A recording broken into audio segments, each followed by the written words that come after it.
আমাদের গ্রুপ ভুল জায়গায় চলে গেছে গাইস। কি চাই তোর?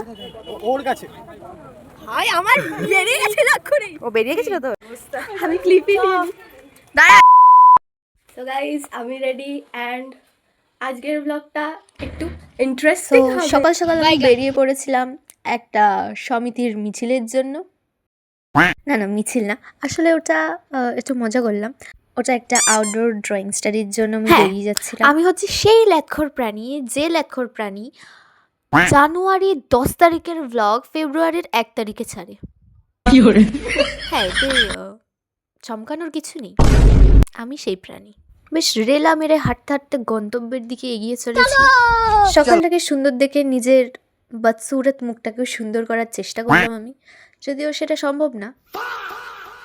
আর মুখটা সুন্দর করার পর রাস্তার দিকে তাকিয়ে দেখলাম দেখার মতো কেউই নেই, পুরো রাস্তা ফাঁকা। তারপর দেখলাম সুজি মামা একাই আমার মুখটা টুকি মেরে দেখছে। আমার যাওয়ার আগে পাশ দিয়ে একটা ট্রেন হুশ করে চলে গেল, যেটা দেখে আমার ধারণা হলো যে আমাকে ছাড়াই হয়তো ওরা চলে গেল। কিন্তু গিয়ে জানতে পারলাম আমি সেই প্রথম মুরগি যে প্রথম গিয়ে বসেছি, আর এই হলো সেই দ্বিতীয় মুরগি যে সেকেন্ডে গেছিল, মানে আমার পরে গেছিল অবভিয়াসলি।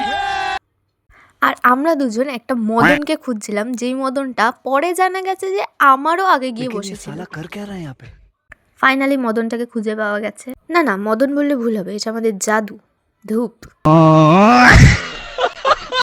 সব লাল হয়ে গেছে। হাই বলো, হাই হাই বলো। কি ব্লগ চলছে? হাই। তারপর দেখা গেল আমাদের সমিতির লোক একে একে বেড়ে চলেছে।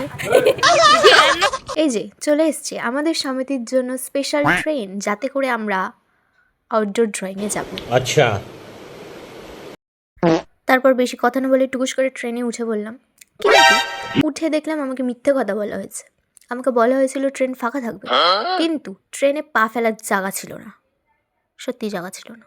নাই তারপর পাশ থেকে সমিতির একজন লোক টুকি মারছিলেন। তারপর আমি মনে মনে বসে বসে ভাবি, আমি সারাদিন গানটা ভাবছিলাম, কিন্তু মোবাইলটা আমার পড়ে যায়। তারপর প্রকৃতিকে উপভোগ করতে করতে আমরা গন্তব্যের দিকে এগিয়ে যাচ্ছিলাম, কিন্তু গন্তব্য আর আমাদের দিকে এগিয়ে আসছিল না। জানি না কেন, হয়তো পায়ে ব্যথা হয়েছিল।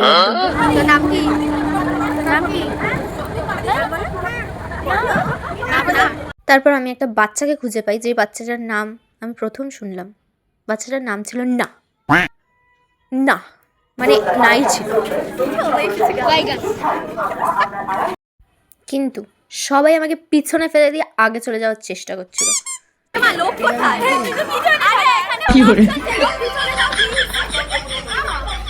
আমি সেই প্রথম ব্লগার যে নিজের ক্ষমতায় সবাইকে ঠেলে পিছনে পাঠিয়ে দিলাম। তারপর জোর করে একজন মহান ব্যক্তিকে হাইও বলি, আসলে সেই মহান ব্যক্তিটা আমার স্যার ছিল।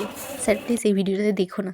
তারপর আমি দুজন কাপলকে উদ্ধার করি। তারপর সবাইকে জোর গলায় বলে উঠি যে এই ট্রেনগুলো আর কারণ না, শুধুমাত্র আমার কেনা ট্রেন।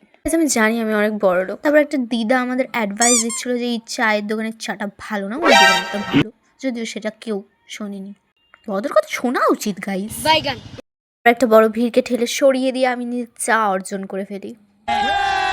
এই চাটা ছিল খুব গরম, কিন্তু হাতেও ফেলে দিয়েছিলাম, সেটা বড় কথা নয়। তারপর আমার পাশের মেয়ে চা ভাইরাল হওয়ার জন্য আমার ভিডিওতে এসে চা খাওয়ার চেষ্টা করছিল, যদিও আমি সেটা করতে না দিয়ে তাকে ঠেলে দূরে সরিয়ে দিয়েছিলাম, যদিও সে সরেনি, তবু ইটস ওকে। তারপর আমাদের ধূপকে আবার হঠাৎ করে খুঁজে পেয়ে যায়, যাকে সারা রাস্তায় খুঁজে পাচ্ছিলাম না কেউ। বল চলো চলো চলো। আসলে পাশের মেয়েটাকে পয়সা দিয়ে চালো বলেছিলাম, তাই জন্য আরও একটা মেয়ে হুট করে চলে আসে। তারপর সামনে থাকা টোটো কাকু পিপি করতে করতে জ্যাম করে দেয়, যে জ্যামটাকেও আমি সরিয়ে ফেলি। তারপর আমাদের সাথে একটা স্ক্যাম হয়ে যায়। আমাদের সমিতির অন্য লোকেরা অন্য জায়গায় চলে গেছিলো, আর আমরা অন্য জায়গায় চলে এসেছিলাম। এই ব্যাপারটা হয়েছিল আমাদের সাথে। রোম রোম ভাইও আপাতত এতক্ষণ পরে আমি বুঝলাম আমরা হারিয়ে গেছি। বাইগান আমরা সবাই এত বড় বড় বাচ্চা হারিয়ে গেছি। তারপর গাইস জাদু হঠাৎ করে আমার হাত থেকে ট্রাইপডটা কেড়ে নিয়ে নিজে ব্লগ করতে শুরু করে দেয়। लेकिन ये साला कर क्या रहा है यहाँ पे? নাচছিলাম ব্লগ দেখে। এর উপর ছেলেরা না গরুরা লাইন মারছে। এই যে আমার বান্ধবী সুন্দর ঠিক নয়, শেষমেশ গরুতে লাইন মারছে, গরুতে।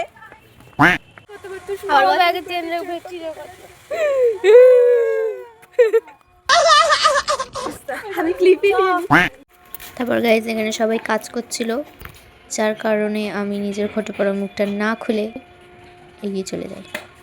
গাইজ মজবুরি মে আমি সবাইকে আমার চ্যানেল প্রচার করছি, সবাই প্লিজ লাইক কমেন্টটা তো করতে পারো।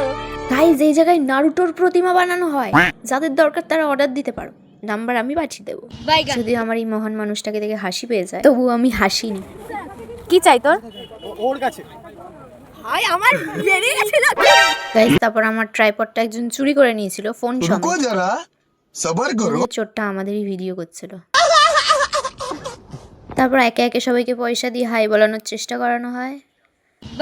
এনাকেও পয়সা দেওয়া হয়েছিল and তারপরে এনাকে পয়সার ভয় দেখিয়ে হাই বলানো হয়। এই মহিলাই সেই মহিলা যে আমার ট্রাইপড চুরি করেছিল, যদিও আমি তার সাথে নাচছিলাম, সেটা বড় কথা না। তারপর ভিউ দেখে আমার মাথা তো গোল গোল ঘুরেই গেছিল। তারপর চুল ছেড়ে নিজেকে একটু সুন্দর সাজিয়ে ভিউটা দেখানোর চেষ্টা করছিলাম, যদিও পিছনে সবাই ছিল। তারপর সবাই আমাকে পয়সা দিয়ে একে একে ব্লগের মধ্যে চলে আসে নিজের মুখ দেখানো।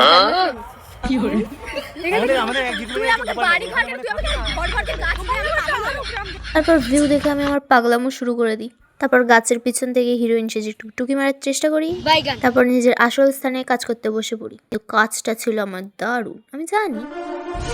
তারপর একটা ক্যামেরাম্যানকে হুট করে খুঁজে পেয়ে যায়, আর তাকে বাড়ি যেতে না দেওয়ার ভয় দেখিয়ে তাকে ফটো তুলে নিই নিজেদের কয়েকটা। কিন্তু এত সুন্দর সুন্দর ফুল দেখেও আমি নিজেকে ফুল হতে দিইনি। তারপর সবাইকে জড়ো করে পয়সা দিয়ে বাই বলাই। অনেক পয়সা খরচ হয়েছে গাইজ আমার। चलो